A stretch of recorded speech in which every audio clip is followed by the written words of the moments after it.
Ladies and gentlemen, if you've been keeping up with version 2.2 and all of its updates, you know one thing for certain. We're receiving a new 5-star weapon this update, and it is going to be Arrow Rover's signature Blood Pack's Pledge. And thankfully, Kuro Games has come out with the full details when it comes to this weapon, and so I wanted to get into what exactly those were to break down who some of the best users of this weapon will be, aside from Arrow Rover, talk about some of the specifics when it comes to its weapon skill and some of its unique effects, and then from there, break down whether or not it's something that's worth investing in depending on the state of your account, because it is a little bit specific, and you want to make sure you do know what you're getting yourself into before you spend all of the mats, right, to raise this up to level 90, because weapons, ladies and gentlemen, are incredibly expensive. They are very expensive to raise. They cost a couple million shell credits. And of course, on top of a couple of million shell credits, it's also going to cost these weapon and skill materials that you're seeing on the side. And that's going to be a healthy number of wave plates as well going into the equation. And so with that, let's go ahead, let's dive right on into it and see what Blood Pack's Pledge is all about. So first things first, when it comes to this weapon, we're going to have a whopping super high base attack of 587 and an energy regen substat of 38.8. And so this has to be one of the most unique stat profiles we've ever seen on a weapon before. I don't think there's any weapon in the game that currently has this stat makeup. It currently has the highest base attack in the game. You could just look at things like Zhang Liao's signature, Chang Li's signature, or Emerald of Genesis itself. It shares that base attack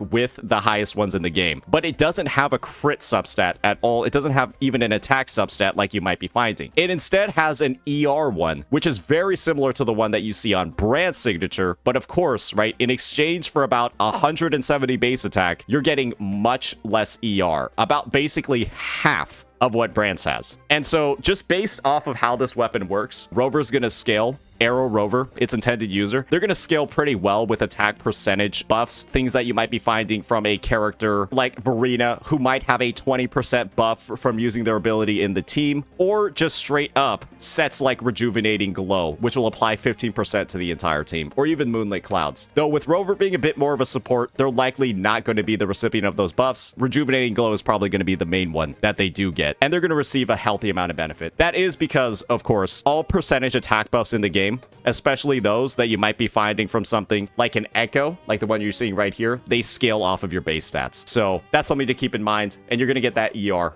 on top. So they're probably going to want to cast the Resonance Liberation quite a bit too. Now let's get into their weapon skill and talk a bit about that one. It's going to be called Harmonious Vibrancy. And you're going to see over here Syntonization rank 1 through 5. When it comes to every free weapon that we've received in Wuthering Waves, you just get the R5 for free. So you might as well not even read the last 4 numbers that we're seeing over here and just focus on the last one in the sequence. Providing healing, which Arrow Rover does, increases resonant skill damage by 26% for 6 seconds. Pretty low duration buff, but Arrow Rover is able to consistently apply healing at least 2 times in their baseline rotation. And what that means, right, is that they're likely going to have around 12 seconds of active uptime of this buff. And Arrow Rover is a resonance skill focused damage dealer. Not really a damage dealer, but Arrow resonance skill focused for whatever their damage is. So they have healing built into their kit. They have the resonance skill damage. Works well for them. And the second line is hyper specific and kind of only works for Arrow Rover themselves. Whenever they cast the resonant skill Unbound Flow,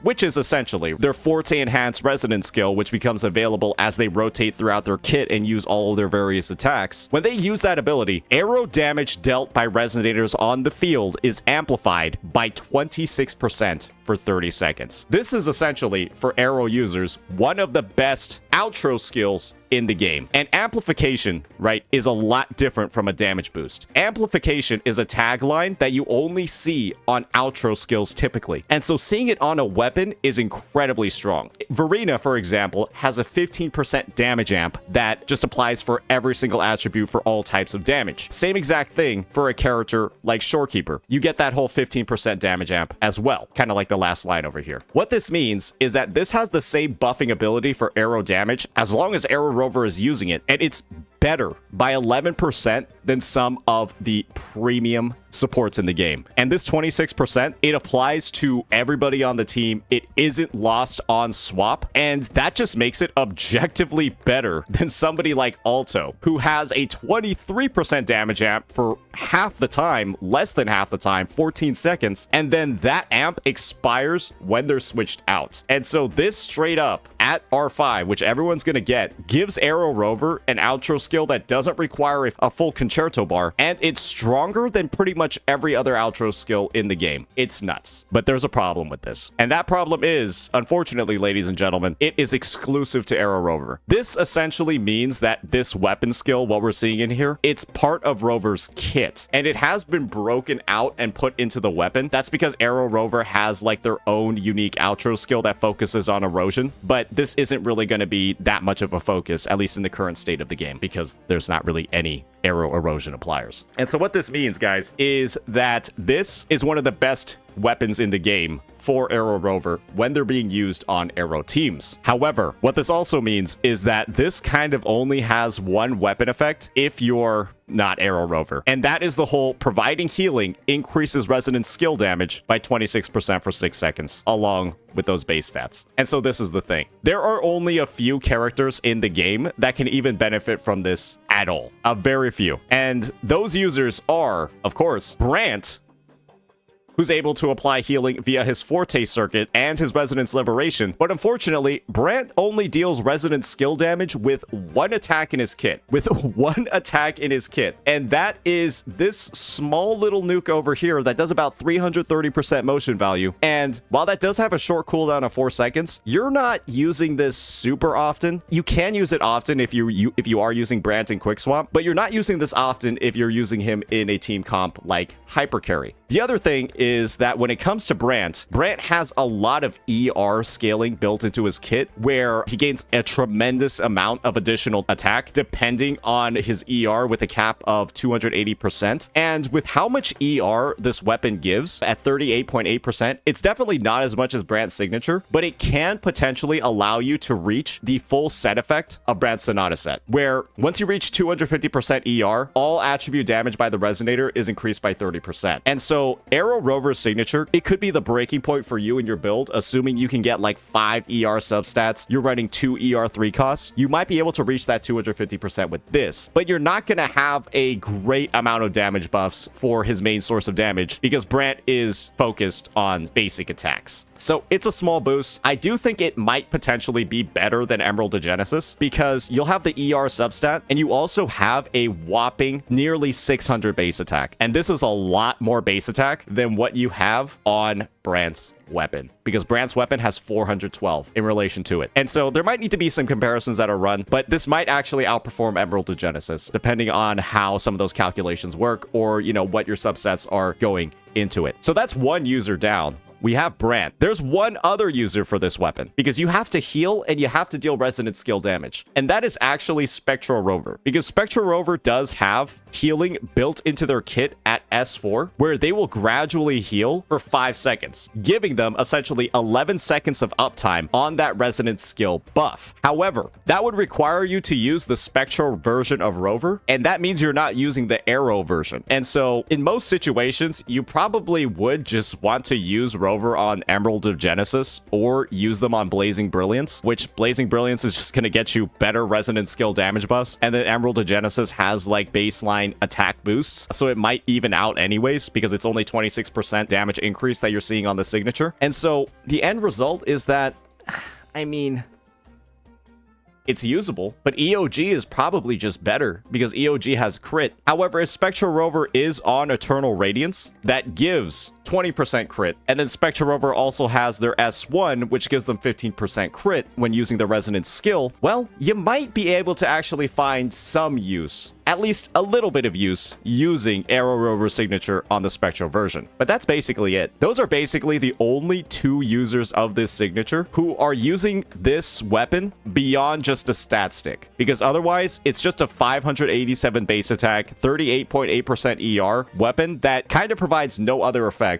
for pretty much every other sword user on the roster. You can't use this on Sanhua and gain an effect. You can't use this on Camellia and gain an effect. You can't use this on Chang Li and gain an effect. And you can't use this on Yang Yang and gain an effect. However, I did miss one person. You can actually use this on Dan Jin. You can actually use this on Dan Jin because Dan Jin's Forte Circuit, her heavy attack Chaos Cleave, which you build up by using her resonant skill that drains her HP, this actually heals her for 36% of her health. However, pretty much every other 5-star sword is going to be better on her because, like we mentioned before, this weapon has no crit. And Dan Jin is somebody that really likes crit because Dan Jin doesn't have crit built into her skill tree. She just has damage boost to attack or havoc. And so this basically is like the poverty level weapon for Dan Jin, but most of the time, Emerald of Genesis is just going to be better anyways. And so it's feasibly not really that usable on her either. And so what that means is that overall, this has to be one of the most specific and tailored weapons in the game. And I'm going to be honest with you, you probably should not level it up unless you plan on using Arrow Rover. And I'm going to be honest, guys, using Arrow Rover in the present is pretty much only going to be viable on like one team, and that's going to be with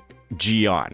And so I recommend, at least in the current state of the game, unless you plan on using Jian with a character like Mortefi or Alto as the sub DPS, this weapon might not actually be worth leveling, and Arrow Rover might not actually be worth using and raising the skill levels on, because otherwise you're going to be investing all of those resources, all of those shell credits, all of those weapon ascension mats into a sword and into a unit that kind of only works on one team in the game in the present. I'm a fan of Jian, right? My Jian is super well built. He's got a lot of stuff. He's pretty stacked. He's ready to go obliterate some content. And so I will be building Arrow Rover. I will be building their weapon. But unless you have, a Jian, not necessarily like mine, but unless you have a Jian that you like using and you want to use more, there's not a lot of mileage that you're going to be getting out of building and using this. And while we don't know what the ascension mats are going to be, while we don't know what's going to be required to actually raise this, I'm pretty sure it's going to cost the same amount as other 5-star weapons. And those cost upwards of like millions of shell credits, right? A couple days worth of wave plates for you to even level up. These mats over here, they don't come for free. You have to farm these. You have to spend your gated resources on these. And that means you're not farming other stuff in the game. You're not farming shell credits. You're not farming echoes. You're not farming EXP tubes or tuners. You're going to be spending all of this stuff on this, or all of your wayplates on this, and then this weapon kind of only works on one character in the game,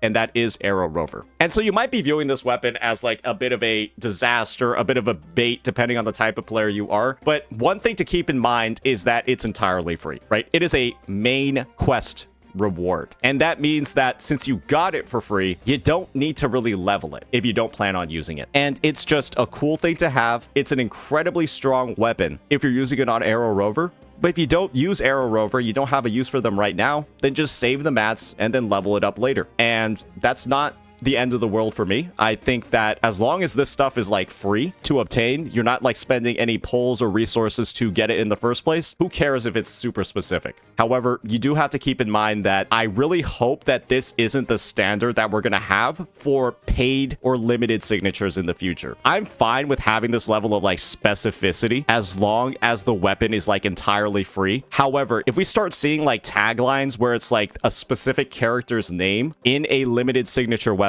that's when I think stuff starts getting a little bit stinky. And so hopefully this is just a trend that we're only going to find on the free weapons, because this is something to potentially worry about in the future. Usually having like these sort of hyper specific weapons isn't that great, because one of the best parts about a game is being able to swap weapons and then use them on other characters. This could be the sign of something bad. But we just have to see what the future signatures look like, starting off obviously with Cantarella's and then every future release after that. But I don't want to like raise the alarm bells. I don't want to start panicking until we actually start seeing this on some limited signatures. So that's something to keep in mind. Kuro set a somewhat troubling standard with this, but we have to see if it moves forward into the future. So with that, let me know what you all thought about this weapon. Let me know if you're going to raise it, if you're going to use it, and peace out.